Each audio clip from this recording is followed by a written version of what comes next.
என்னுடைய மன்னிப்பை கோரிக்கொள்கின்றேன் அண்ணா. 2-3 விஷயங்களை உங்களிடம் வைக்க வேண்டும் என்பது எங்களுடைய நோக்கம். என்னோடு நம்முடைய தலைவர்கள் எல்லாம் இருக்கிறாங்க. முதல்ல நம்முடைய அமைச்சர் KN நேரு அவர்கள் சார்ந்திருக்கக்கூடிய துறையில தொடர்ந்து முறைகேடுகள் வந்து கொண்டே இருக்கிறது.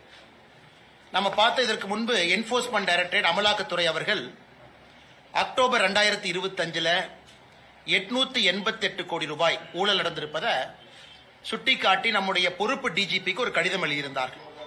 அமலாக்கத்துறையை பொறுத்தவரை அந்த கடிதத்தில் குறிப்பிட்ட 150 நபர்கள் பின் பாயிண்ட் பண்ணி கொடுத்திருந்தாங்க. வாட்ஸ்அப் சாட்டு எப்படி பணம் மாறி இருக்கு, குறிப்பா நேரு அவர்களுடைய அமைச்சர் இருக்கக்கூடிய துறையில இன்ஜினியர் அபிஷியல்ஸ் அவர்களுக்கு அந்த பரீட்சைக்கு 25 லட்சத்திலிருந்து 35 லட்சம் ரூபாய் வாங்கியது ஏற்கனவே பத்திரிகையாளர் சந்திப்பில் பேசியிருக்கோம். நான் டீட்டெயிலா போக விரும்பலீங்கன்னா அது உங்களுக்கு தெரியும்.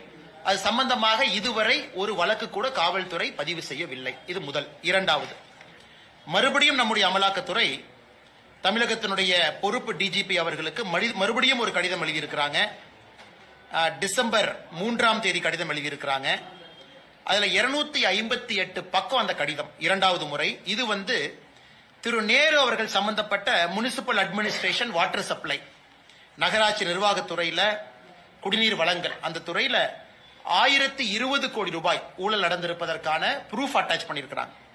இது குறிப்பாக நகராட்சி நிர்வாகம் மற்றும் குடிநீர் வழங்கல் துறையில அங்கே பொறுப்பேற்கக்கூடிய கான்ட்ராக்டர்ஸ், அரசனுடைய கான்ட்ராக்ட் கிடைக்கக்கூடிய கான்ட்ராக்டர்ஸ் எப்படி பிரைப் லஞ்சப்பணமாக 7.5% 10% கான்ட்ராக்ட் வேல்யூவை நேரு அவர்களுக்கும் குடும்பத்தை சார்ந்தவர்களுக்கும் கொடுக்க வேண்டும் என்பதை ஒரு டோசியரா நம்முடைய பொறுப்பு டிஜிபி கொடுத்திருக்கிறாங்க.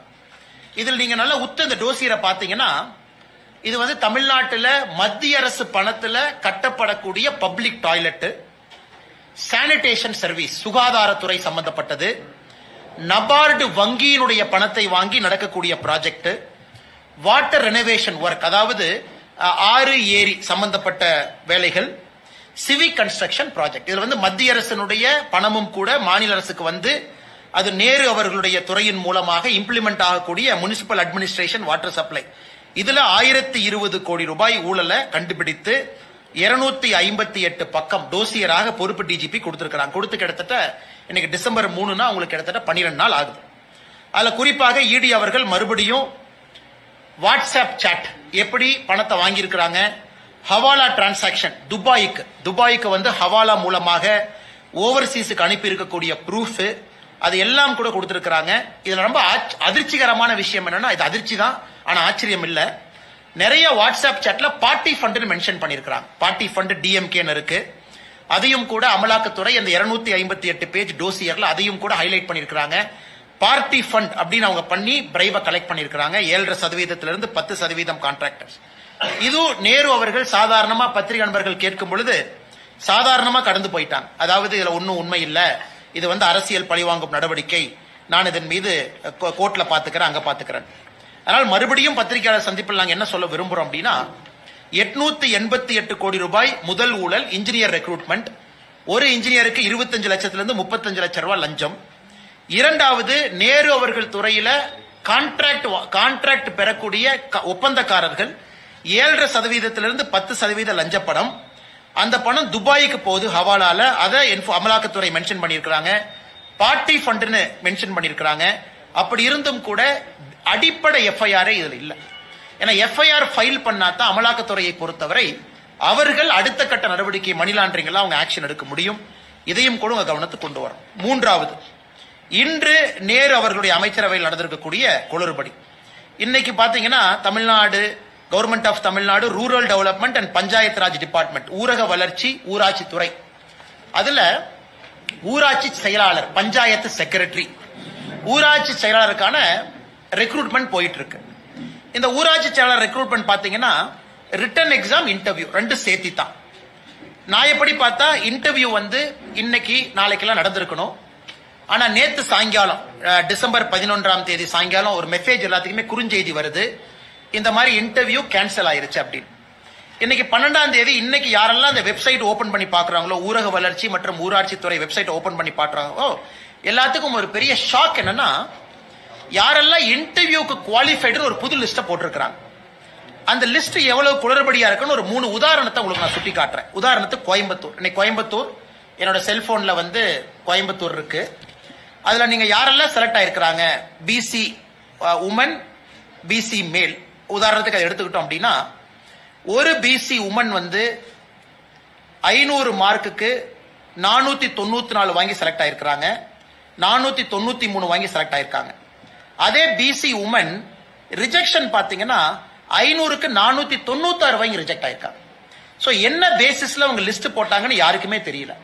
அதாவது இதுல வந்து இன்டர்னல் கோட்டா இருக்கு, அவங்க தமிழ் மீடியமா, அவங்க வந்து விட்டோவா, அவங்க வந்து மாற்றுத்திறனாளியா, இல்ல அவங்க வந்து இதற்கு முன்பே படை வீரரா இருந்திருக்கிறாங்களா அப்படிங்கிற வெயிட்டேஜ் வச்சு பார்த்தாலும் கூட இன்னைக்கு அவங்க வெளியிட்டிருக்கக்கூடிய ஊரக வளர்ச்சி மற்றும் ஊராட்சி துறை, அதுல ஊராட்சி செயலாளர் அதனுடைய லிஸ்ட நீங்க பாத்தீங்கன்னா சம்பந்தமே இல்லாத லோவர் மார்க் வாங்கினவங்க இன்டர்வியூ குவாலிஃபை இருக்கிறாங்க.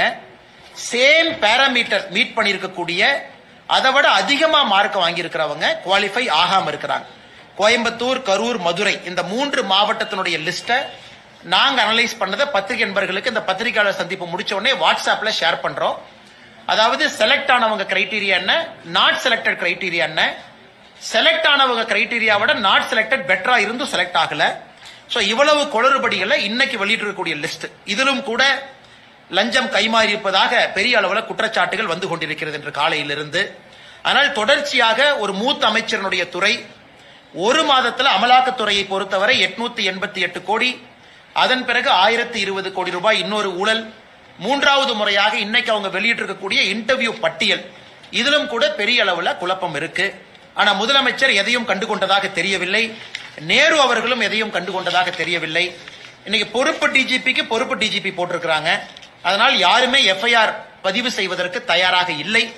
இந்தியால எங்கேயும் நடக்காத அநியாயம் இங்க நடக்குது.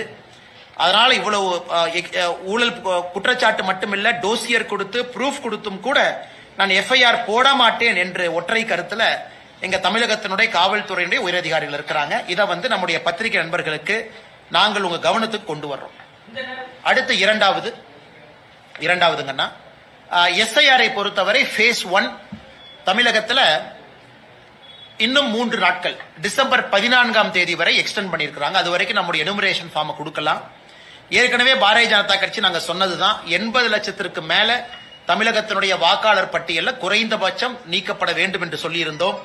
இன்னைக்கு தேர்தல் கமிஷன் கொடுத்திருக்கிற டாக்குமெண்ட் படி 77 லட்சம் நீக்கி இருக்கிறாங்க. அதாவது இன்னைக்கு இந்த டிராப்ட் லிஸ்டுக்கு முன்னாடி டெய்லி கொடுக்கிற பிரஸ் நோட் அப்டேட் அடிப்படையில் 77 லட்சம் வாக்காளர்கள், 6 கோடியே 41 லட்சம் வாக்காளர்கள் எஸ்ஐஆருக்கு முன்னாடி இன்னைக்கு வரைக்கும் 77 லட்சம் வாக்காளர்கள் death, shifted, absent, not found, இறந்து போயிட்டாங்க, மாறிட்டாங்க, பெர்மனன்ட்லி ஷிஃப்டட் மாறிட்டாங்க, காணாம போயிட்டாங்க, கண்டுபிடிக்க முடியல, இதர காரணங்கள்.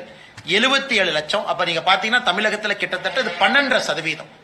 ஒரு வாக்காளர் பட்டியல்ல 12% வாக்காளர்கள் இன்னைக்கு வந்து வரைவு வாக்காளர் பட்டியலில் இல்லை என்பது ஒரு விதத்துல பெரிய ஒரு ஆச்சரியம் மட்டுமல்ல, அதிர்ச்சியும் கூட. அப்படின்னா இந்த பட்டியலை வச்சுதான் நம்ம லோக்சபா தேர்தலையே சந்திச்சிருக்கிறோம். 2024 லோக்சபா தேர்தலில் இந்த பட்டியலை வச்சுதான் நம்ம சந்திச்சிருக்கிறோம்.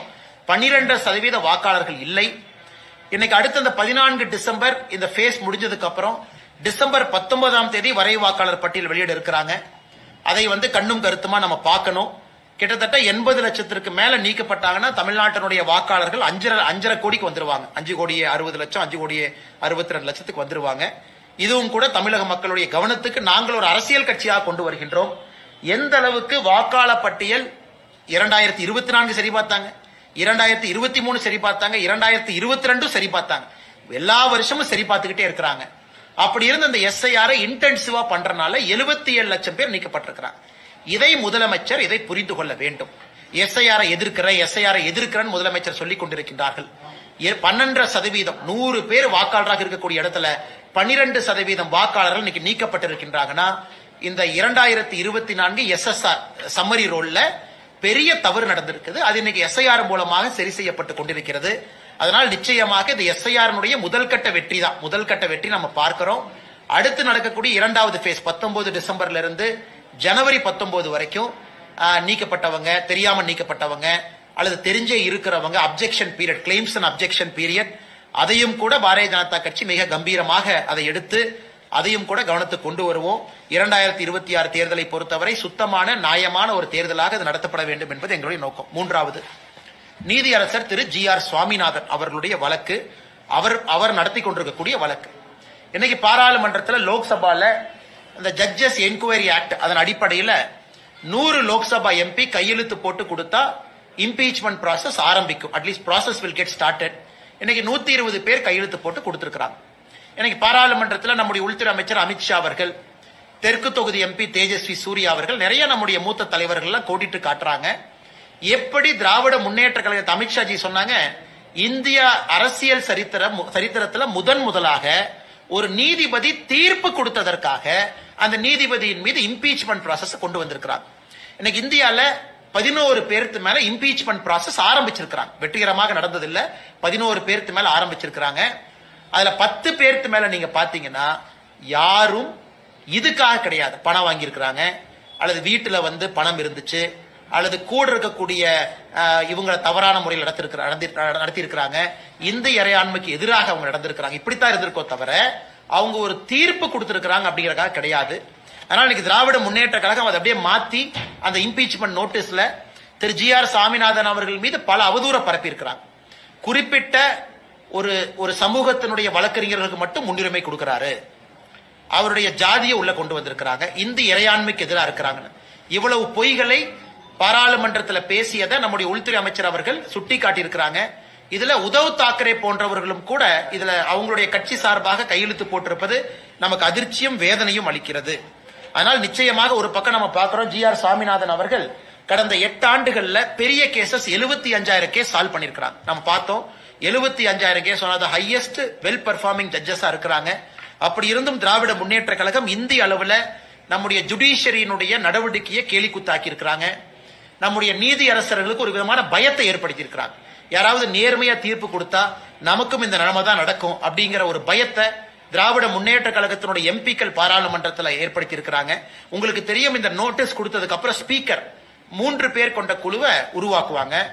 அந்த 3 பேர் கொண்ட குழு அவங்க என்கொயரி பண்ணிட்டு தவறா இருக்கு சரியா இருக்கு ரிப்போர்ட் கொடுத்ததுக்கு அப்புறம் பார்லிமெண்ட்ல 2/3 of members present and voting, 50% of total members, அத்தனை பேர் ஓட்டு போடணும். அதெல்லாம் நடக்கிறதுக்கு வாய்ப்பே இல்லை. அந்த ப்ராசஸ்க்கெல்லாம் அது போகவே போகாதுங்க. ஏன்னா 120 பேர்த்தினால பார்லிமெண்ட்ல அவங்களால அந்த ப்ராசஸ் ஜெயிக்க முடியாது. பட் இருந்தும் நீதி அரசனுடைய மாண்புக்கு இவர்கள் தேவையில்லாத ஒரு பிரச்சனையை விளைவித்திருக்கின்றார்கள். அவங்களுடைய மாண்புக்கு பங்கம் விளைவித்திருக்கின்றார்கள். அந்த ப்ராசஸ் அடுத்த ஸ்டேஜுக்கு போகாதுங்க. ஏன்னா இந்திய அலையன்ஸ்ல நம்பர்ஸ் கிடையாது, DMK அலையன்ஸ்ல நம்பர்ஸ் இல்ல. இருந்தும் கூட ஏன் நாங்கள் இதை சுட்டி காட்டுகின்றோம் என்றால், தமிழகத்தில் இன்னைக்கு நீதி அரசர்கள் நேர்மையான முறையில பணியாற்றுவதற்கு இங்கே இடமில்லை. திராவிட முன்னேற்ற கழகத்தினுடைய ஆட்சியாளர்கள் எல்லா விதமான பிரச்சனைகளும் உருவாக்குறாங்க. 4வது, சீடு பில் 2025 தமிழ்நாட்டில் இப்பவே சில பொய்களை சொல்ல ஆரம்பிச்சுட்டாங்க.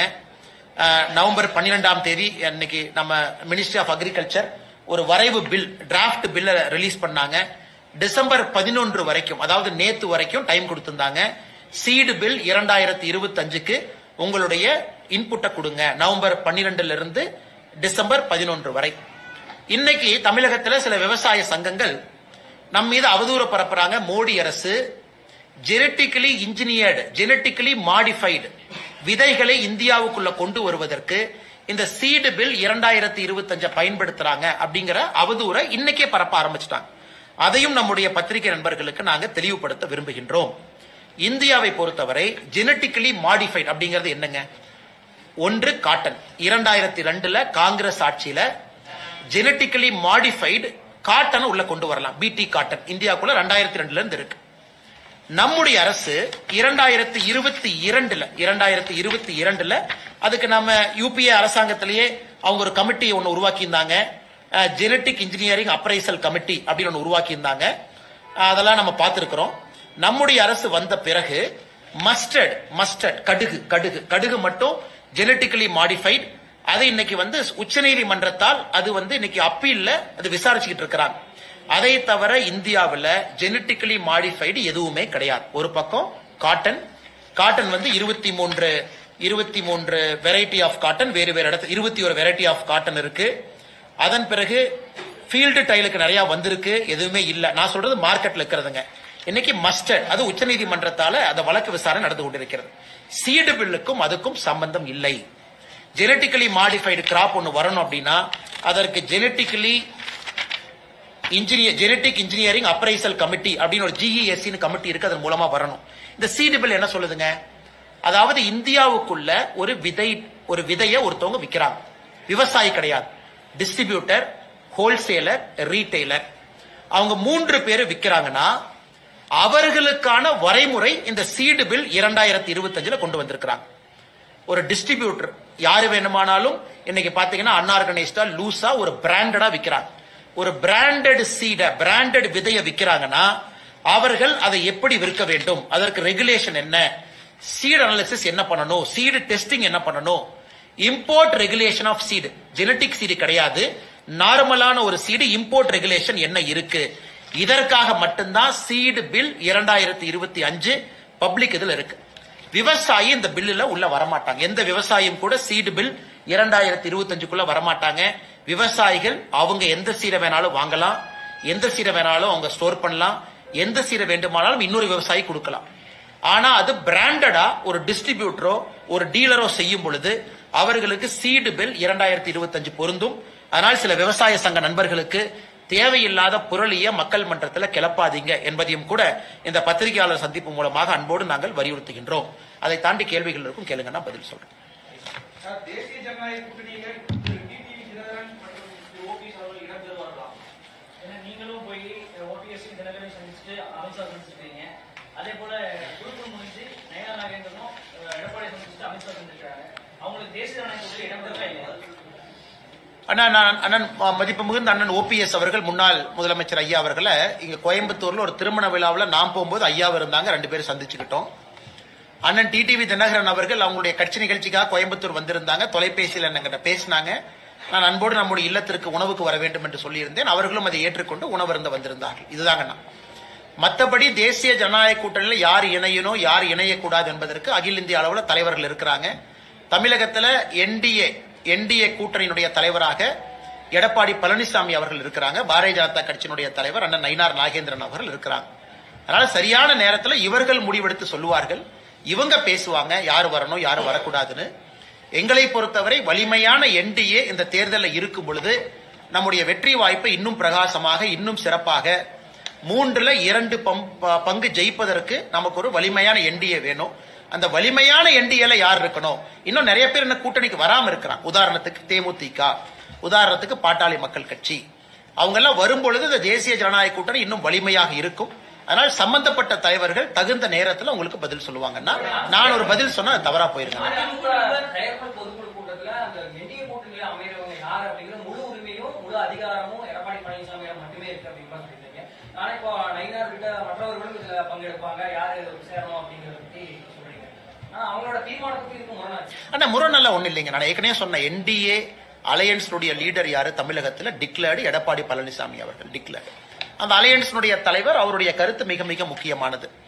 அகில இந்திய அளவில் என்டிஏ யார் உருவாக்குனாங்கன்னு உங்களுக்கு தெரியும். அது பாரதிய ஜனதா கட்சி. பாரதிய ஜனதா கட்சியினுடைய தலைவர்கள் இன்னைக்கு என்டிஏ அகில இந்திய தலைவராக்குறாங்க. முரண்ல ஒண்ணு கிடையாதுங்கன்னா, இதுல நான் சொல்வது இன்னும் நிறைய வலிமையான கட்சிகள் வெளியே இருக்கிறாங்க. அவர்களும் வரணும், அப்பதான் தேர்தல் நம்ம வலிமையா சந்திக்க முடியும். அதனால் சரியான நேரத்தில் அத்தாரைஸ்டு பீப்புள், நம்முடைய அமித்ஷா அவர்கள், நம்முடைய ஜேபி நட்டா அவர்கள், நம்முடைய அண்ணன் நயினார் நாகேந்திரன் அவர்கள், அண்ணன் எடப்பாடி பழனிசாமி அவர்கள் சரியான நேரத்தில் உங்கள்கிட்ட பேசுவாங்க. இல்ல குழப்பறக்கோ இல்ல குழம்பறக்கோ இல்ல எதுவுமே இல்லைங்கன்னா, எல்லோருக்கும் தேவை ஒரு வலிமையான என்டிஏ. அந்த என்டிஏ எப்படி இருக்கணும் அப்படிங்கறத தலைவர்கள் சொல்லுவாங்க.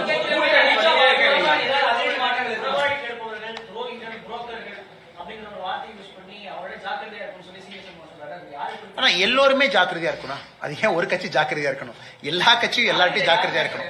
ஆனா அதிமுகவை பொறுத்தவரை அவங்க பொதுக்குழுவுல அந்த தலைவர்கள் பேசுறாங்க. அவர்கள் பேசுவதற்கு அவர்களுக்கு முழு உரிமை இருக்கு. அவங்க அந்த கட்சியை வலிமைப்படுத்துவதற்காகத்தான் அதிமுக கட்சி நடத்துறாங்க. அவங்க பேசுனதுல நான் எதுவும் தவறாக பார்க்கல. அவங்க கட்சிக்காக அவங்க பேசுறாங்க. சோ ஒரு கட்சியும் அந்த கட்சிக்காக பேசணும். அதனால அவர்கள் பேசுனது எதுவும் தவறாக பார்க்கல.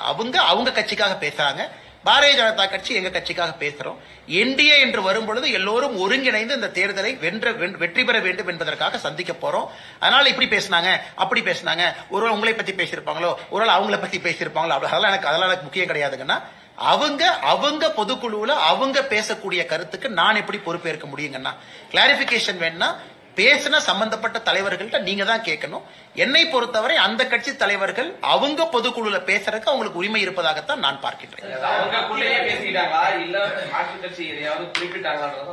அண்ணா அதான் நான் சொல்றேங்கண்ணா, அது அவங்ககிட்ட தான் கேட்கணும். என்னை பொறுத்தவரை அவங்க மாற்று கட்சியை குறிப்பிடல, என்னை பொறுத்தவரை அவங்க தவறா பேசல, என்னை பொறுத்தவரை அவங்க பொதுக்குழுவில் அவங்க பேசியிருக்கிறாங்க. அதே போல பாரதிய ஜனதா கட்சியினுடைய பொதுக்குழுவுல யாரோ பேசுறாங்கன்னா நான் பொறுப்பேற்று பதில் சொல்ல முடியுங்கன்னா, எனக்கு அதிமுக பொதுக்குழுவுல பேசின தலைவர்கள்ட்ட தான் நீங்க கிளாரிபிகேஷன் கேட்கணும். ஆனா இல்லைங்கண்ணா, நீங்க டிவியில போட்டிருக்கிறீங்க இந்த மாதிரி டென்டேட்டிவா. அமித்ஷா அவர்கள் வருவதை நம்முடைய மாநில தலைவர் அவர்கள் உறுதிப்படுத்துவாங்க. ஏன்னா அவங்க டெல்லி போயிருக்கிறாங்க. இன்னைக்கு வந்து ஒரு முக்கியமான ஒரு பெரிய தலைவருக்கான ஸ்டாம்ப் வெளியீட்டு விழா டெல்லியில் நடக்குது. நம்முடைய பாரதிய ஜனதா கட்சியினுடைய தலைவர்கள் எல்லோரும் பங்கேற்கிறாங்க. அதனால் நம்முடைய மாநில தலைவர் அவர்கள் இதை வந்து உங்களுக்கு அறிவிப்பாங்க. ஆனா நிறைய இடத்துல நீங்க போட்டிருக்கிறீங்க டென்டேட்டிவ் வருவாங்க அப்படின்னு. அமித்ஷாஜி அவர்கள் விரைவில் வருவாங்க. எப்ப வருவாங்க என்பதை மாநில தலைவர் அவர்கள் அறிவிப்பாங்க.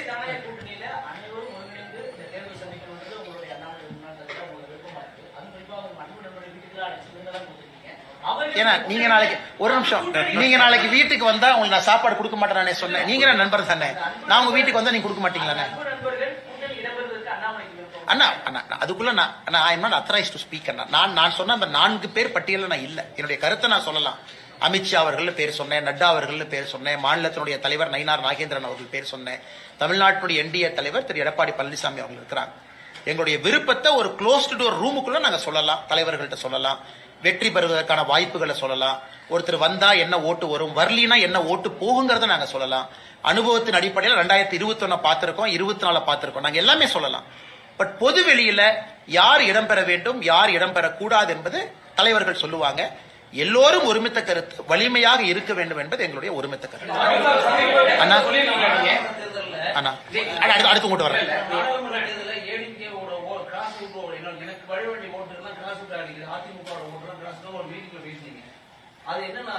அண்ணே நான் ஒரு மீட்டிங்ல ஆங்கிலத்தில் பேசினத அது தேவையில்லாம உள்ள போய் நுழைஞ்சிங்கன்னா நம்ம தேவையில்லாம அதை வந்து தமிழ் டிரான்ஸ்லேஷன் பண்ண வேண்டாங்கன்னா, நான் சொல்வது தமிழகத்தில் இன்னைக்கு 3வது ஒரு அணி வெல்ல வேண்டும் என்றால் அந்த அணி நிறைய இன்னைக்கு வேலை செய்யணுங்கண்ணா.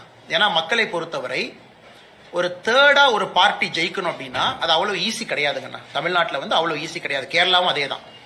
அப்ப நிறைய கிராஸ் ஓட்டிங் நடக்கும். ஏன்னா அந்தந்த கட்சிகள் அவங்கள ப்ரொடெக்ட் பண்ண பார்ப்பாங்க, அவங்க இடத்த விட்டு கொடுக்க வேண்டாம்னு நினைப்பாங்க. நம்பர் 2 இருந்தாலும் பரவாயில்ல, அந்த இடத்துக்கு இன்னொருத்தர் வரக்கூடாதுன்னு நினைப்பாங்க. அதெல்லாம் ஜனநாயகத்தில் சகஜம் தான். இதுல வந்து நம்ம சீன்றக்கோ பொய் சொல்றக்கோ ஒண்ணு இல்லைங்கண்ணா. அந்த நம்பர் 3 to நம்பர் 2 ஷிஃப்ட் வந்து ரொம்ப கஷ்டமான ஒரு வேலைங்கண்ணா. கேரளாவில் நாம் பார்த்து கொண்டிருக்கின்றோம். எத்தனை இடத்துல கிராஸ் ஓட் நடக்குது, பாரதிய ஜனதா கட்சி ஜெயிக்க கூடாதுன்னு. அதனால் இதையும் தாண்டித்தான் பாரதிய ஜனதா கட்சி ஜெயிக்க வேண்டும் என்கின்ற அர்த்தத்துல சொன்னேன். இது வந்து ஒரு பொலிட்டிக்கல் அப்சர்வேஷனுங்கண்ணா. அந்த 2வதா இருக்கிறவங்க செய்யணும், செஞ்சாதான் அவங்க 2வதா இருக்க முடியும். 1வதா இருக்கிறவங்க செஞ்சாதான் 1வதா இருக்க முடியும். மற்றவங்க நினைக்கிற மாதிரி நேரா 3ல இருந்து 2, 1 அப்படிலாம் தமிழ்நாட்டில் நடக்காதுங்கன்னா, நிறைய போராட்டங்களை சந்தித்து தான் பாரதிய ஜனதா கட்சி இங்கே வளர முடியும் என்பதை நான் 2024 தேர்தல் களத்தை மையமா வச்சு அந்த தனியார் டிவி நெட்வொர்க்கில் நான் குறிப்பிட்டேன். எப்படி கேரளாலே அதே தான் பிஜேபிக்கு நடக்குதுன்னு. ஆனா 2வது இருக்கக்கூடிய கட்சி எல்லாம் செய்வாங்க, அவங்க 3வது போகக்கூடாது. அது அந்த கட்சி செய்ய வேண்டிய வேலை, அவங்களுடைய கடமை, அவங்களுடைய கர்மா அவங்க பண்ணிட்டுங்கன்னா, எங்களுடைய கர்மா நேரா ஜெயிக்கணும்னா இன்னும் பல வித்தைகளை, பல வேலைகளை, பல சண்டைகளை தாண்டித்தான் மேல வரணுங்க. அதுதான் என்னுடைய கருத்தை தவிர இதை குற்றம் சாட்டுவதற்கான கருத்து இல்லை. ஆனா நீங்க திரும்ப திரும்ப திரும்ப திரும்ப என்ன சொன்னாலுங்கன்னா, அண்ணா பதில் சொல்றேன். அண்ணா அமித்ஷாஜி அவர்கள் நட்டாஜி அவர்களோடு ஒரு க்ளோஸ்டு டோர் மீட்டிங்ல ஒப்பீனியன் சொல்றதுக்கு எல்லோருக்குமே உரிமை இருக்கு. அது closed door meeting. Closed door மீட்டிங்ல நாங்க என்ன பேசணும் அப்படிங்கறத வெளியிடத்தில் நான் சொல்றேன் அப்படின்னா, என்னுடைய பொறுப்பு அது அழகில்லை, ஒரு தொண்டனாக என் பணியை நான் சரியாக செய்யவில்லை என்கின்ற அர்த்தம். ஒரு பூட்டி அறைக்குள்ள எங்களுடைய தலைவர்கள்ட்ட எல்லா விஷயத்தையும் பேசுவதற்கு எங்களுக்கு உரிமை இருக்கு. ஆனா வெளியே நாங்கள் ஒரு கருத்தாக அதை முன்வைக்கும் பொழுது சம்பந்தப்பட்ட தலைவர்கள் வெளியே வைப்பாங்க. அதுக்கு தான் அவங்களுக்கு தலைவர் என்கின்ற பொறுப்பும் பதவியும் இருக்கு. அதனால் எங்களை பொறுத்தவரை க்ளோஸ்டு டோருக்குள்ள நாங்க என்ன பேசுறோம் அப்படிங்கறத வெளியே நான் சொன்னா தவறா போயிருக்கணும் நான் சொல்ல விரும்பல. ஆனா நீங்க ஒரு கேள்வி கேட்டீங்க. மாநில தலைவரை டெபாசிட் இழக்க செய்வோம் அப்படின்னு தமிழக வெற்றி கழகத்தின் செங்கோட்டையன் பேசியிருக்காங்க. அவர்கள் அந்த அளவுக்கு வளர்ந்து விட்டார்களா? அவங்களோட ஓட் பேங்க் வந்து பாஜக மாநில தலைவரை வீழ்ச்சி முறைக்கு அவர்கள் வளர்ந்து விட்டார்கள். ஆனா இது நான் தனிப்பட்ட முறையில என்னுடைய அன்பான வேண்டுகோளுங்கன்னா தனிப்பட்ட முறையில் இது செங்கோட்டையன் அவர்களை பொறுத்தவரை ஒரு மூத்த அரசியல்வாதி, இந்த பகுதியை சார்ந்தவர், ரொம்ப மென்மையானவர் தான், தன்மையானவர். நான் எப்பவுமே எங்கிட்ட கேட்டீங்க ஒரு டிவிக்கே போனதை பத்தி உங்க கருத்து என்னன்னு, அண்ணன் முடிவு பண்ணியிருக்காரு, போயிருக்கிறாரு, வாழ்த்துக்கள் அப்படின்னு தான். ஆனா அவர்களுக்கும் எங்களுடைய மாநில தலைவர் அவர்களுக்கும் ஒரு கருத்து போர், அந்த போருடைய வெளிப்பாடு தான் இது. அதனால இதை அங்கேயே விட்டுறலாங்க. நான் திரும்ப நாம இதை மறுபடியும் குடைஞ்சு உள்ள போய் இதை ஆராய வேண்டாம். ஒரு வார்த்தை போர், இவங்க ஒரு கருத்து சொல்லியிருக்காங்க, அவங்க ஒரு கருத்து சொல்லியிருக்காங்க. அதனால இந்த கருத்து அங்கேயே விட்டுறலாம். சோ மாநில தலைவர் திரு நயினார் நாகேந்திரன் அவர்கள் உங்களுக்கு தெரியும், அனைத்து இந்திய அண்ணா திராவிட முன்னேற்ற கழகத்தில் இருக்கும் பொழுதும் வெற்றி பெற்றவர். அதே தொகுதியில் பாரதிய ஜனதா கட்சியில இணைந்து பாரதிய ஜனதா கட்சியிலும் வெற்றி பெற்றிருக்கிறார். அப்படின்னா என்ன, அவருக்கு ஒரு பெரிய மக்கள் செல்வாக்கு அந்த தொகுதியில இருக்கு. சோ கட்சி வேற கட்சி இருந்தும் வேற சிம்பிள் இருந்தும் ஜெயிச்சிருக்கிறாங்க. அதனால நிச்சயமாக அண்ணன் நயினார் நாகேந்திரன் அவர்களை பொறுத்தவரை மக்கள் செல்வாக்கு இருக்கக்கூடிய ஒரு நல்ல ஒரு பெரிய தலைவர், நல்ல ஒரு அருமையான தலைவர், மக்களோடு எளிமையாக பழகக்கூடியவர், நல்ல வெற்றி பெற்று நிறைய பொறுப்புக்கு வந்து மக்களுக்கு சேவை செய்வாங்கன்னா அதான் என்னுடைய கருத்து.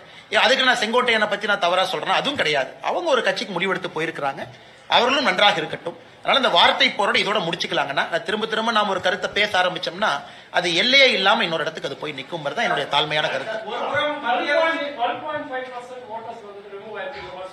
ஆனா நான் சொல்றது எலெக்ஷன் கமிஷன் கொள்ளிருக்கூடிய டேட்டா சொல்றேன்.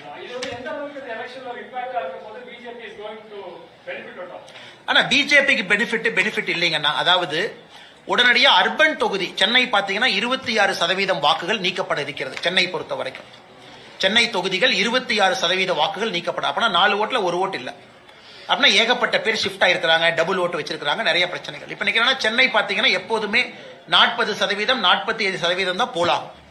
இப்ப சென்னை இந்த முறை 60% போலாகிறதுக்கான வாய்ப்பு இருக்கு. கோயம்புத்தூர் 65% போலாகும். ஒன்று பீகார்ல பாத்தீங்கன்னா 6.45% நீக்கிய பிறகு வாக்கு சதவீதம் 12% உயர்ந்திருக்கு. அதுல 6% பேஸ் எஃபெக்ட் நீக்கினால உயர்ந்திருக்கு, இன்னும் 6% பொதுப்படையா உயர்ந்திருக்கு. அதனால என்னை பொறுத்தவரை வாக்கு சதவீதம் உயரும். ஒன்று. இரண்டாவது, எல்லாருக்குமே ஒரு ஐடியா இருக்கும் இவ்வளவுதான் ஓட்டர். இப்ப தமிழ்நாட்டில் பாருங்க 1200 பேரை ரெஸ்ட்ரிக்ட் பண்ண உடனே 68,000 பூத்துல இருந்து 75,000 பூத்துக்கு தாவிருச்சு. இன்னைக்கு நேற்று தேர்தல் ஆணையம் வெளியிட்டு இருக்காங்க, இந்த election Tamil Nadu will have 75,000 booth, 75,000 சில்ற பூத் இருக்கு, 75,000 பூத் அப்படியே 7,000 பூத் ஓவர் நைட் ஜம்ப் ஆயிருக்கு. ஏன்னா 1200 ரெஸ்ட்ரிக்ஷன் பண்ணிருக்காங்க. அதனால இது ஓட்டு போடுறவங்களுக்கும் சரி, தேர்தல் ஆணையத்தில் பணி செய்யறவங்களுக்கு சரி, தேர்தல் பொறுப்புல இருப்பவர்களுக்கும் சரி, சரியான வாக்காளர் பட்டியல் இருக்கும் பொழுது அவர்கள் பணியை சிறப்பாக செய்ய முடியும். 5.5 கோடி 5,60,00,000 வாக்காளர்கள் தான் இருப்பாங்க ஃபைனலா. அதனால் நிச்சயமாக இது எல்லோருக்கும் நன்மை. இது பிஜேபிக்கு நன்மை இல்ல, எல்லா கட்சிகளுக்கும் நன்மை. ஏன்னா பிஜேபி உங்களுக்கு தெரியும் போலி ஓட்டு நாங்க போட மாட்டோம். அதனால போலி ஓட்டு போடுறவங்களுக்கு இது பிரச்சனை.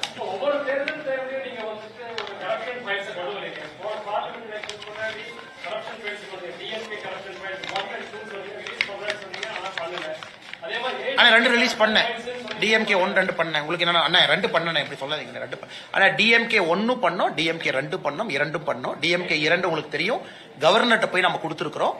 குறிப்பா ஒரு பெரிய லிஸ்ட்டை போய் கவர்னர் ஆபீஸ்ல கொடுத்து நம்ம பிரஸ் நோட்டா ரிலீஸ் பண்ணிருக்கோம், 2 பண்ணிருக்கோம். ஆனா இன்னைக்கு நாம் பேசுவது தொடர்ந்து இன்னைக்கு நான் ஒரே கேள்வி தான் அண்ணன் கிட்ட கேட்கிறேன். KN நேரு அவர்களை பற்றி 3 கேள்விகள். இதை நாங்க ரிலீஸ் பண்ணலனா இடி சொன்னதான் நான் சொல்றேன். ஒரு அடிப்படை எஃப்ஐஆர் கூட போட முடியாத ஒரு சமுதாயமாக மாறி இருக்கும். எஃப்ஐஆர் போட்டுட்டு KN நேரு இன்னசென்ட் சொல்லிட்டது வேறங்கன்னா, KN நேரு அவர்கள் எஃப்ஐஆர் போட்டாங்க பாருங்க, நான் இன்னசென்ட், நான் கோர்ட்ல போய் ப்ரூவ் பண்றேன், அந்த கருத்தை நான் ஏற்கிறேன், கோர்ட்ல பாத்துக்கலாம், இன்வெஸ்டிகேஷன்ல பாத்துக்கலாம். ஆனா தமிழகத்தினுடைய முதலமைச்சர் அவர்கள் காவல்துறைக்கு ஒரு எஃப்ஐஆர் பதிவு செய்வதற்கே நான் அனுமதி கொடுக்க மாட்டேன் என்று சொன்னால், உண்மையாலுமே இங்க இறையாண்மை இருக்கா? உண்மையாலுமே மக்களாட்சி நடக்குதா? உண்மையாலுமே அரசியலமைப்பு சட்டத்தின்படி தான் இந்த ஆட்சி நடக்குதாங்கிற கேள்வி எல்லோரும் வைக்கிறாங்க. இன்னைக்கு 3ஆவதா இன்னைக்கு அவங்க வெளியிட்டு இருக்கக்கூடிய ஊராட்சி செயலாளர், பஞ்சாயத்து செக்ரட்டரி, அந்த லிஸ்ட்ல இருக்கக்கூடிய குழப்பத்தை அவங்களுக்கு அனுப்புறேன். நான் முடிச்சோன்னே நீங்க பாருங்க, உங்களுக்கே ஆச்சரியமா இருக்கும். எப்படி இப்படி உங்களால லிஸ்ட்டை தயார் பண்ண முடியும்? எல்லாத்திலையும் வெளிப்படையா ஊழல், பார்த்தாலே ஊழல்னு தெரியுது. அதை நீங்க தைரியமா வேற பண்றீங்களா? யாரும் கேட்க மாட்டாங்கன்னா என்ன அர்த்தங்கிறத என்னுடைய கேள்விங்க.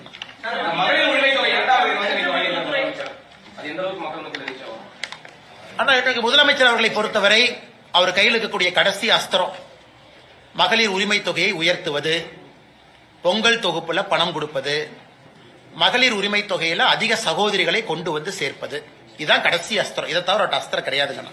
ஏன்னா நம்முடைய நிதி சுமையை பாத்தீங்கன்னா அதை தவிர சிஎம்கிட்ட வேற கார்டெல்லாம் பிளே பண்றதுக்கு இல்ல. அவர் என்னதான் அஸ்திரத்தை பயன்படுத்தினாலும் கூட மக்கள் தெளிவாக இருக்கின்றார்கள். ஆட்சி போக வேண்டும் என்று முடிவு செய்த பிறகு அது மெதுவா போனான்னா வேகமா போனான்னு நிச்சயமா 2026 தேர்தல் ஆட்சி போயிருங்கண்ணா. இவங்க எத்தனை பேர்த்த சேர்த்து எவ்வளவு உயர்த்தி கொடுத்தாலும் கூட மக்களுடைய மனநிலை ஆட்சி மாற்றம்.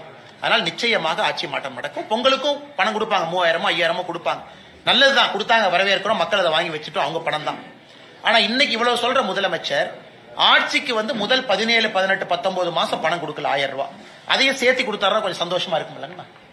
அதையும் சேர்த்து கொடுத்தா ஆட்சிக்கு வந்து முதல்ல கொடுக்காததுக்கும் 1000 ரூபாய் கணக்கு போட்டு மொத்தமா ஒரு அக்கௌண்ட்டுக்கு 30,000 ரூபாய் நீங்க அனுப்பிச்சு விட்டாருன்னா ஹாப்பியா இருக்கும்ல. அதை பண்ண மாட்டாரு. அதையும் பண்ணட்டும்.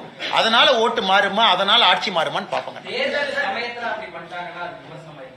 அண்ணே அண்ணே அண்ணே பண்றதுக்கு எல்லா உரிமை இருக்கு அண்ணா. நான் விமர்சனம் வைக்கலீங்கண்ணா. முதலமைச்சர் அவர்கள் தேர்தல் அறிவிப்பதற்கு ஒரு மாசத்துக்கு முன்னாடி பழைய பாக்கி எல்லாம் மொத்தமா சேர்த்து அக்கௌண்ட்டுக்கு பணம் அனுப்பிச்சிட்டா நாங்க விமர்சனம் வைக்கிறோம். ஏன்னா அவங்க அறிவிச்ச திட்டம் தான். என்ன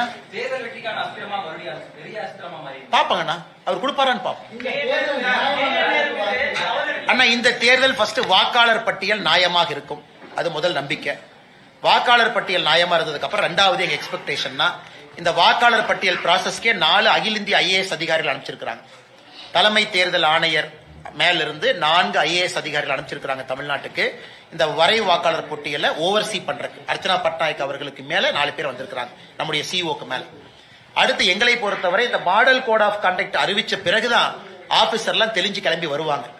ஆனா நம்ம டிஎம்கே காரங்க எவ்வளவு ஸ்மார்ட்னா அதுக்கு ஒரு மாசத்துக்கு முன்னாடியே கொடுக்க வேண்டிய இடத்துக்கு பணம் கொடுத்தாச்சு, போக வேண்டிய இடத்துக்கு போயாச்சு, கிஃப்ட் போக வேண்டிய இடத்துக்கு போயாச்சு.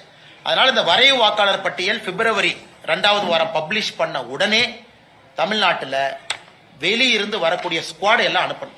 IRS officer squad, MCC squad, அவங்க எல்லாம் வந்து இப்பவே அடிப்படை வேலையை செய்யணும். எலெக்ஷன் அறிவிக்கிறது அறிவிக்கட்டுங்கண்ணா.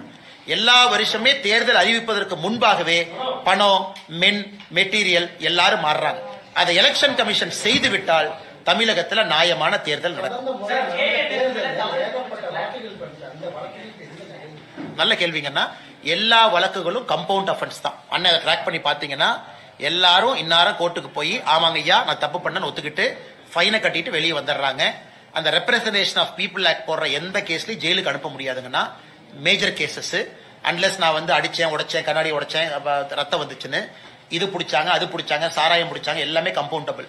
அதுவும் ஒரு பிரச்சனை. இன்னைக்கு ரெப்ரசன்டேஷன் ஆஃப் பீப்புள் ஆக்ட்ல ஒரு பெரிய பிரச்சனை என்னன்னாங்கன்னா இன்னைக்கு ஓட்டருக்கு நம்ம கிஃப்ட்னு என்ன சொல்றோமோ அது எல்லாமே கம்பவுண்டபிள் அஃபென்ஸா இருக்கு. சாரி கேட்டு கோர்ட்ல எக்ஸ்கியூஸ் கேட்டு கோர்ட் உங்களுக்கு ஒரு சாதாரண அபராதத்தை விதித்த பிறகு அபராதத்தை கட்டிவிட்டு வெளியே வந்துடலாம். அப்படித்தான் எல்லா கேஸும் போகுது.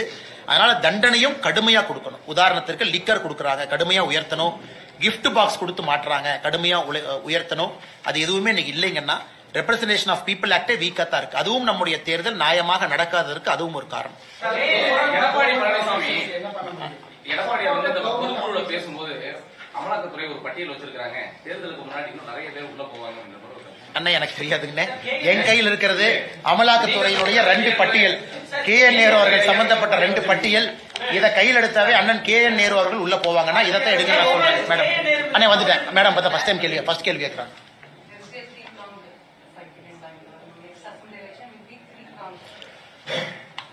அடுத்த தேர்தலை பொறுத்தவரை அது 3 முனை தேர்தலா அப்படின்னு கேட்டீங்கன்னா இப்போதைக்கு 4 முனை தேர்தல். ஏன்னா அண்ணன் சீமான் அவர்கள் இருக்கிறாங்க, திரு விஜய் அவர்கள் இருக்கிறாங்க, NDA இருக்கு, இந்திய அலையன்ஸ் இருக்கு. அதனால் 4 முனை தேர்தல் இருக்கு. இந்தியாவில் நாம 4 முனை தேர்தலை ரொம்ப குறைவாகத்தான் பார்த்திருக்கின்றோம். சரியான 3 முனை தேர்தலே குறைவாகத்தான் பார்த்திருக்கிறோம். இந்திய அளவில் நம்ம பார்த்தது கிடையாதுங்க. அதனால் நிச்சயமாக NDA திரு எடப்பாடி பழனிசாமி அவர்கள் ஒரு நம்பர் கொடுத்திருக்கிறாங்க, 210 அப்படின்னு சொல்லியிருக்கிறாங்க. பொதுக்குழுவில் 234க்கு 210 அப்படின்னு ஒரு நம்பர் கொடுத்திருக்கிறாங்க. அது வந்து ஒரு வரலாற்று சிறப்புமிக்க ஒரு நம்பர். நிச்சயமாக அது வருவதற்கும் வாய்ப்பு இருக்கு. NDA அது வருவதற்கு வாய்ப்பு இருக்கு. காரணம் திமுகவின் மீது கோபம். வலிமையான NDA வரும் பொழுது அந்த நம்பர் நிச்சயமா தமிழ்நாட்டில் வரும். இன்னும் காலம் இருக்கு, பொறுத்திருந்து பார்ப்போம். நிச்சயமா ஆனால் அப்புறம் பேசுவோம், டைம் இருக்குல்ல.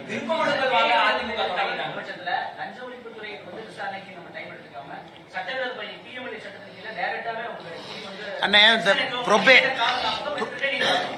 ப்ரொபேட் அஃபென்ஸ், அதாவது இன்னைக்கு வந்து ED அவர்கள் PMLA வந்து நடவடிக்கை எடுக்கணும் அப்படின்னா ஒரு பேசிக் அஃபென்ஸ் தமிழ்நாட்டில் நடந்திருக்கணும். அதுக்கு ஒரு FIR பதிவு செஞ்சிருக்கணும். அதை எஃப்ஐஆர் பதிவு செய்யப்படாம PMLA நீங்க நடவடிக்கை எடுத்தீங்கன்னா அந்த நடவடிக்கை செல்லாது. இது அவர்களுக்கு தெரியும். மணல் கேஸை பொறுத்தவரைக்கும் அதான் பிரச்சனை ஆச்சு. பேசிக் அஃபென்ஸ் எங்க, எஃப்ஐஆர் எங்க, உச்சநீதிமன்றத்தில் தள்ளுபடி ஏன் பண்ணாங்கன்னா தமிழ்நாடு அரசு எஃப்ஐஆர் ரெஜிஸ்டர் பண்றது இல்ல. அதை தாண்டி இடி வர்றாங்க. இடி வந்து மணி லாண்டரிங் என்கொயரி பண்றதுக்கான அதிகாரம் இருக்கு. அதனாலதான் இடி திரும்ப திரும்ப கேட்கறாங்க, நீங்க எஃப்ஐஆர் பதிவு செய்ய வேண்டும்னு திரும்ப திரும்ப கேட்கறாங்க. இன்னைக்கு ரெண்டாவது கேள்வி, ஒருவேளை இவங்க எஃப்ஐஆர் பதிவு செய்யல, யாராவது பொதுநல வழக்கு போட்டு உயர்நீதிமன்றத்தில் ஆர்டர் வாங்கி எஃப்ஐஆர் பதிவு செய்ய முடியுமான்னு கேட்டா முடியும். இந்த பத்திரிகையாளர் சந்திப்பே ஒரு விதத்தில் அதுக்கு தான் நடத்திக்கிட்டு இருக்கோம். பத்திரிகையாளர் சந்திப்பிலையும் சொல்லி இருக்கின்றோம், இடியும் சொல்லி இருக்கு. இடி தனிப்பட்ட முறையில் அது ஒரு ஏஜென்சி. நாங்க பொதுநல வழக்குல யாராச்சும் பிஜேபியில இருந்து போறாங்க அப்படின்னா கூட முறைப்படி பத்திரிகையாளர் சந்திப்பிலையும் நாங்க சொல்லி இருக்கிறோம். அத பத்திரிகை நண்பர்கள் பேப்பர்ல பிரசுரம் பண்ணிருக்கீங்க. அப்படி இருந்தும் எந்த நடவடிக்கை இல்லை அப்படின்னா பொதுநல வழக்குக்கு வாய்ப்பு இருக்கு. அதனால இதனுடைய next natural course of action பொதுநல வழக்கு. மத்திய அரசு மீதும் மத்திய அமைச்சர்கள் மீதும் தொடர்ந்து குற்றம் சாட்டு ஒருபுறம் வச்சிருக்கிறது. மறுபுறம் மறுபடியும் மத்திய அமைச்சர்களை நேரில் போய் சந்திக்கிறது பிரதமர் உள்ளிட்ட. சமீபத்தில் நேரு அவருடைய மகன் கூட நிதியமைச்சர் மேடத்தை சந்திச்சு பேசினாங்க. அவங்க இங்க வரும்போது அவங்க சந்திக்கல. கேட்டா தமிழ்நாட்டு மக்களின் கோரிக்கைகளுக்காக நான் போய் சந்திச்சேன். அவங்க இங்க வரும்போது சந்திச்சு கொடுத்துருக்கலாம். அது பத்தி உங்களுடைய கருத்து? ஆனா நியாயமான ஒரு கருத்து தான். நிதியமைச்சர் அவர்கள் நிறைய முறை தமிழகத்துக்கு வர்றாங்க, பிரதமர் அவங்க வர்றாங்க. தமிழகத்திற்குள்ள அவங்க பார்டரை தாண்டிட்டாங்கன்னாவே எதிரி மாதிரி தான் பாக்குறாங்க. அவர்கள் ஏதோ வேற ஏதோ ஒரு பாகிஸ்தான்ல இருந்து வந்த மாதிரி தான் நடவடிக்கை இருக்கு திமுக. ஆனா இதே திமுக நானும் பாக்குறேன், நீங்க டெல்லியில எந்த அமைச்சர் ஆபீஸ்க்கு போனாலும் அங்க வெளியே ஒரு DMK MP வெளியே உட்கார்ந்துருப்பாங்க. நல்லா இருக்கீங்களான்னு கேட்பாங்க. நல்லா இருக்கங்கண்ணா அப்படின்னு நாங்களும் சொல்லுவோம், நல்லா இருக்குங்கன்னு சொல்லுவோம். அதனால டெல்லியில இன்னைக்கு அதிகமா நம்முடைய மத்திய அமைச்சரவை அலுவலகத்தை பயன்படுத்தக்கூடியது யார் என்று பார்த்தால் உண்மையாலுமே திராவிட முன்னேற்ற கழகத்தினுடைய MPக்கள் எல்லா இடத்துலயும் சுத்திக்கிட்டு இருக்காங்க. எல்லா இடத்துக்கிட்டையும் நல்லா பேசுறாங்க. இவ்வளவு தூரம் ஏன் அன்னைக்கு நவீன் ஜிண்டல் அவருடைய பொண்ணு கல்யாணத்துல டெல்லியில யாரெல்லாம் டான்ஸ் ஆடுறாங்க? மகுமோத்ரா டான்ஸ் ஆடுறாங்க. அப்புறம் இந்த பக்கம் பாத்தீங்கன்னா சுப்ரியா சூலே அம்மா அவங்க டான்ஸ் ஆடுறாங்க. எல்லாம் வெளியே தான் எதிரி. ஆனா ஒரு பார்ட்டிக்கு போறாங்க அப்படின்னா 10 நாள் பிராக்டிஸ் வேற பண்ணாங்களாமா. அதனால டெல்லி அரசியல் வேறு, தமிழ்நாடு அரசியல் வேறு மாதிரி தான் அது மோசமா இருக்கு. இதை மக்களும் பார்க்கணும், கேள்வி கேட்கணும். திராவிட முன்னேற்றம் நீங்க டெல்லியிலையும் பாருங்க, தமிழ்நாட்டிலையும் பாருங்க. அதான் எங்க நோக்கம். நீங்க ஒரு பெரம்பலூருடைய எம்பியா நிதியமைச்சரை பார்ப்பதற்கு முழு அதிகாரம் இருக்கு, போய் பாருங்க. நாங்க பாராட்டுறோம், தயவு செஞ்சு போய் பாருங்க. ஆனா அதை பொலிட்டிக்கலா பேசும் பொழுது எதிரி மாதிரி நீங்க பேசுறீங்க இல்லீங்களா, அதைத்தான் நாங்க குற்றம் சாத்துறோம். தமிழ்நாட்டுக்கு எதுவுமே செய்யல, தமிழ்நாட்டை வஞ்சிக்கிறாங்கன்னு சொல்றீங்க. ஆனா அதே நிதியமைச்சரை, அதே எங்களுடைய பிரதமரை நீங்க போய் அடிக்கடி சந்திச்சு வேலையை வாங்கிட்டு வர்றீங்க. நிதியமைச்சரும் உங்களை எம்பிங்கிற முறையில சந்திக்கிறாங்க. இந்த போக்கு மாற வேண்டும் என்பதுதான் எங்களுடைய நிலைப்பாடு. சென்னையில தூய்மை பணியாளர்கள் கைது செய்யப்பட்டிருக்காங்க. ஆமாங்கண்ணா. ஆனா இன்னைக்கு இது முதல் கிடையாது, முடிவு கிடையாது. இது நடந்துகிட்டே தான் இருக்கு. காரணம், இன்னைக்கு திராவிட முன்னேற்ற கழகத்தை பொறுத்தவரை சென்னை, தமிழ்நாடு முழுவதுமே தூய்மை பணியாளர்கள் இந்த ப்ராசஸே ஒரு மோசமான ப்ராசஸா மாத்தி வச்சிருக்காங்க. நீங்க ஸ்டடி பண்ணீங்கன்னா அது ஃபுல்லா இன்னைக்கு அவங்களால ஹேண்டில் பண்ண முடியலங்கண்ணா. குப்பை என்பதை ஹேண்டில் பண்ண முடியல. எல்லாம் பிரைவேட் கான்ட்ராக்ட் கொடுத்துட்டாங்க. பிரைவேட் கான்ட்ராக்ட்ல அவங்களுக்கு ஒரு சம்பளத்தை பிக்ஸ் பண்ணிருக்காங்க. அந்த சம்பளத்துல ஒரு பகுதியை கொடுக்கறாங்க, ஒரு பகுதியை கொடுக்கல. தேர்தல் வாக்குறுதியில பெர்மனன்ட் பண்றோம்னு சொல்லிட்டாங்க. எந்த நகராட்சி, கார்பரேஷன், பேரூராட்சி யாருகிட்டையும் நிதி கிடையாது, பணம் கிடையாது. இன்னைக்கு நீங்க நாளை காலையில தூய்மை பணியாளரை பெர்மனன்ட் பண்ணீங்கன்னா சம்பளம் கொடுப்பதற்கு அரசு கிட்ட பணம் இல்லை. ஆனா தேர்தல் வாக்குறுதி பண்ணிட்டாங்க. இந்த மெஸ்ஸ திராவிட முன்னேற்ற கழகம் தான் உருவாக்கினாங்க. அவங்க தான் உருவாக்கி இருக்கிறாங்க. இன்னைக்கு உதாரணத்துக்கு திருப்பூர் இந்த பக்கம் பாத்தீங்கன்னா நம்ம இந்த பகுதியில போராட்டம் நடந்து கொண்டிருக்கிறார்கள். பல்லடத்துக்குள்ள இடுவாய் பகுதியில. ஏன்னா திருப்பூருடைய குப்பையை கொண்டு வந்து இங்க கொட்டுறாங்க. இவங்க பிரச்சனை பண்றாங்க. திருப்பூருக்குள்ள இருக்கக்கூடிய அந்த MCC மிஷின்ஸ் 13 மிஷின் வேலை செய்யல. இன்னைக்கு தமிழ்நாடு முழுவதுமே குப்பை காடுகளாக மாறி இருப்பது திராவிட முன்னேற்ற கழகத்தினுடைய சாதனை. குறிப்பாக தூய்மை நகரத்துல ஒரு நகரும் இந்தியாவில் கடைசி இடத்துக்கு போட்டி போட்டுக் கொண்டிருக்கின்றோம். சென்னை ஆரம்பித்து, மதுரை ஆரம்பித்து, திருச்சி ஆரம்பித்து. ஏன்னா இந்த ப்ராசஸே தவறு. அதனால அடுத்து வரக்கூடிய ஆட்சி இதை எல்லாம் சரி பண்ணி முதல்ல இருந்து சிஸ்டத்தை திரும்ப கொண்டு வந்து கான்ட்ராக்டர்ஸ் எல்லாத்தையும் திரும்ப வெளியே போக வச்சு மறுபடியும் முதல்ல இருந்து ஆரம்பிச்சா மட்டும்தான் அதுக்கு சொல்யூஷனா தவறுங்கன்னா இதுக்கு சொல்யூஷன் கிடையாது. இது என்ன பண்றாங்க? போராடினா கைது, மண்டபத்தில் வச்சுக்கிறாங்க, நைட்டு 10 மணிக்கு ரிலீஸ் பண்றாங்க. காலையில போய் கான்ட்ராக்டர் நெகோசியேஷன். அடுத்து நான் போய் நாங்க தூய்மை பணியாளர் காலை உணவு கொடுப்போம். உடனே இவர் வர்றாரு, நம்ம சேகர் பாபு அமைச்சர். அவங்களுடைய இதை கோவத்தை குறைக்கிறதுக்கு காலை உணவு கொடுப்போம், இட்லி கொடுப்போம் சொல்லி அப்புறம் ஒரு 10 வாரம் சமாதானப்படுத்துவாங்க. மறுபடியும் போராட்டம். இதுக்கு முடிவே கிடையாது. நாங்கள் தூய்மை பணியாளர்களோடு இருக்கின்றோம். தூய்மை பணியாளர்களுக்கு நேர்மையான ஒரு முடிவு கொடுக்க வேண்டும் என்றால் இன்னைக்கு திராவிட முன்னேற்ற கழகம் உருவாக்கி இருக்கக்கூடிய இந்த மெஸ்ஸை அதை ஃபுல்லா கிளியர் பண்ணிட்டு ஆரம்பத்திலிருந்து ஆரம்பித்து தான் அதை சால்வ் பண்ணுங்கண்ணா. அமைச்சர் மனோ தங்கராஜ் திருப்பரங்குன்றத்துல ஏன் கார்த்திகை தீபத்தை தமிழக ஏத்தலையும் கேட்டா கடமைகளை எரிக்கணும் அப்படின்னு சொல்லிட்டாரு. ஆனா மனோ தங்கராஜ் அவர்கள் அவங்க ஊரு கிள்ளியூர்ல நேற்று நம்முடைய ஜி.ஆர். சுவாமிநாதன் அவர்கள் குறிப்பிட்டு காட்டியிருக்கிறாங்க. கிள்ளியூர்ல மயிலாடும் பாறை ஒரு பாறை இருக்குங்கண்ணா கிள்ளியூர்ல. அங்க வில்சன் ஒருத்தர் மதுரை பெஞ்ச் மெட்ராஸ் ஹைகோர்ட்ல கேஸ் போடுறாரு.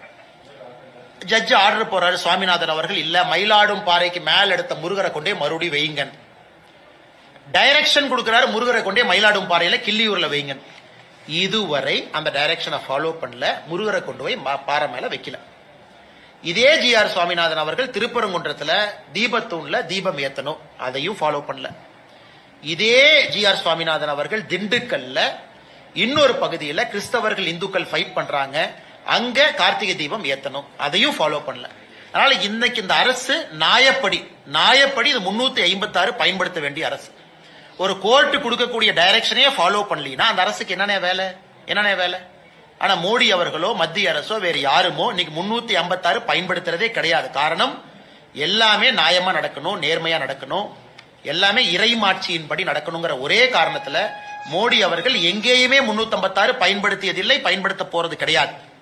அதனால இவங்க இவ்வளவு தவறுகளை செய்து கொண்டே இருக்கின்றார்கள் ஆட்சியாளர்கள். இதை நாங்க மக்கள் மன்றத்தில் வைக்கிறோம். 2026 இதற்கான பதில் வரும் என்று நினைக்கின்றோம். அதனால மனோ தங்கராஜ் அவங்க திருப்பரங்குன்றத்தை பார்க்கறத பக்கத்துல கிள்ளியூர் இருக்கு, மயிலாடும் பாறை பக்கத்துல இருக்கு, அதை பார்த்து விட்டு மதுரை உயர்நீதிமன்றம் கொடுத்திருக்கக்கூடிய தீர்ப்பை கிள்ளியூர் மயிலாடும் பாறையில இம்ப்ளிமெண்ட் பண்ண சொன்னா நாங்க சந்தோஷமா இருப்போம். திருப்பரங்குன்றத்தில் இருக்கக்கூடிய அந்த கல் தேசிய அளவில் திருப்பரங்குன்றம் சம்பந்தமா போராட்டம் சம்பந்தமா RSS சின்ன மீட்டிங் போட்டிருக்காங்க. ஆனா எனக்கு தெரியாதுங்கன்னா RSS தலைவர் திரு மோகன் பகவத் ஐயா அவர்கள் தமிழ்நாட்டில் 3 நாள் சுற்றுப்பயணம் முடிச்சுட்டு இப்பதான் போயிருக்கிறாங்க. எங்களுடைய RSS மூத்த தலைவர்கள் அவங்க எல்லாம் முடிவெடுப்பாங்க. பாரதிய ஜனதா கட்சியை பொறுத்தவரை சகோதரர் சூர்யா அவங்க கைது செய்யப்பட்டாங்க, காவல்துறை தாக்குனாங்க, அந்த காட்சியெல்லாம் நம்ம பார்த்தோம். நயினார் நாகேந்திரன் அவர்கள் மாநில தலைவரை கைது பண்ணாங்க, சம்பந்தமே இல்லாம அதெல்லாம் பார்த்தோம். பாரதிய ஜனதா கட்சி போராடி கொண்டிருக்கிறது, தொடர்ந்து போராடும். இந்த கல் சர்வே கல் தான் சொல்லி இன்னைக்கு நீதிமன்றத்தில் தமிழக அரசு கூட அண்ணே மறுபடியும் நம்ம சொல்லுகின்றோம்னா இன்னைக்கு அவங்க ஏஎஸ்ஐ வைத்து யாரை வைத்து அவங்க போட்டாலும் கூட ட்ரிக்னோமெட்ரிக்கல் சர்வே ஆஃப் இந்தியா அப்ப கொண்டு வந்தது பிரிட்டிஷ் காலத்துல 1800 லேட் 1800 இருந்து கதை சொல்றாங்க. இது உறுதியாக இது சர்வேக்கள் கிடையாது. ஆர்கியாலஜிக்கல் சர்வே ஆஃப் இந்தியா யாரோ ஒரு நாள் அதிகாரிகளை மேல அனுப்பிச்சிருக்கிறாங்க. அவங்க என்ன ரிப்போர்ட் கொடுத்தாங்கன்னு தெரியாதுங்கன்னா இது எல்லோருக்குமே தெரியும். நம்ம கிட்ட சான்று இருக்கு, பல இலக்கிய சான்று இருக்குது. அது தீபத்தூண் 2 லிட்டர் மேல எண்ணெய் பிடிக்க முடியும். சர்வேக்கள் 2 லிட்டர் எண்ணெய் ஊத்துறதுக்கு எதுக்கு சர்வேக்கள் வைக்க போறாங்கன்னா கார்பன் டேட்டிங் எல்லாம் எடுத்து பாத்திரலாங்கன்னா எல்லாத்துக்குமே தெரியும் அந்த தூண் எத்தனை நாள் அங்க இருக்குன்னு. அதனால தமிழக அரசு பொய்யின் மீது பொய்யை சொல்லி அவங்க தான் மாட்டிக்க போறாங்க.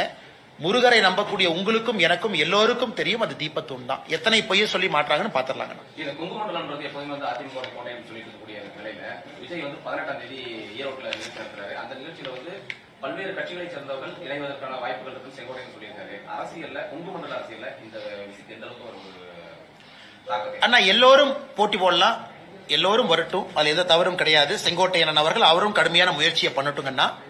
ஆனா மக்கள் ஆட்சியை மாற்றணும்னு முடிவு பண்ணிட்டா கடைசியில எப்படி ஓட்டு போடுவாங்கன்னா ஆட்சி அமைக்க தகுந்தவர் யாருகிட்ட ஆட்சியாளர்கள் இருக்கிறாங்க, யாருகிட்ட எம்எல்ஏஸ் வருவாங்க, யாரு எம்எல்ஏவை எனக்கு பழக்கம், எந்த எம்எல்ஏவை நான் வீட்டுல போய் பார்க்க முடியும், எந்த எம்எல்ஏ ஆல்ரெடி இருந்திருக்கிறாங்க, இப்படித்தான் மக்களுடைய மனசு இருக்கும். அதனால நீங்க இன்னைக்கு என்ன வேணாலும் சொல்லுங்க, இது கடைசி நேரத்தில் இந்த 3 முனை தேர்தல் நாம இன்னைக்கு சொல்றது கடைசி நேரத்தில் இது பாத்தீங்கன்னா என்டிஏவை நோக்கி இது நகர ஆரம்பித்து விடும். அப்படித்தான் எல்லா எலெக்ஷனும், பீகார் அதே தான் நடந்துச்சு, பிரசாந்த் கிஷோர் அப்படிலாம் சொன்னீங்க.